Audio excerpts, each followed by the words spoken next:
Hi folks. So every Tuesday night we get to watch the Rick Mercer report.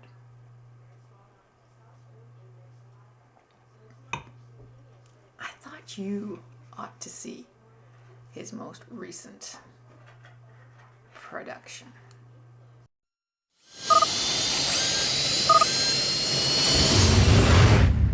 In politics, negative attack ads used to be the exception to the rule. And campaign ads outside of a campaign were completely unheard of. And now, both exceptions are the new normal. Canadians are no longer allowed the luxury of sitting down and watching an episode of Heartland, a lovely story about a girl and her horse, without being bombarded with a doomsday voice telling us that Michael Ignatieff taught at Harvard, which, according to the Conservatives, is worse than punching a nun. Now, don't get me wrong. I don't care if they go after Ignatieff over some policy that he might have. Have at him. I just can't believe, after all these years, they're still harping on over the fact that he worked outside of the country. And I take this personally because I'm from Newfoundland. And like a lot of Newfoundlanders, when I became an adult, I went away to work. In fact, I have worked away from Newfoundland for about as long as Michael Ignatieff worked outside the country. And if Stephen Harper ever looked me in the eyes and said, "You're not a Newfoundlander," I think my head would come off. Or better yet, I would love to see him say that to, say,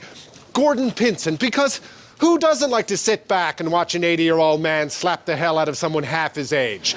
Political attack ads are depressing. I don't care who makes them. And at the end of the day, the entire country suffers because it drags the entire political process right down into the toilet. So if we are going to borrow every horrible political tactic ever developed in the United States, let's take another page from their book. Because at least in the United States, if one party attacks another party, the leader responsible has to pop up at the end and say, "I'm Joe Blow, and I approve this ad." In Canada, our leaders don't do that, and my guess is they never will, because that takes courage, and bullies generally have none.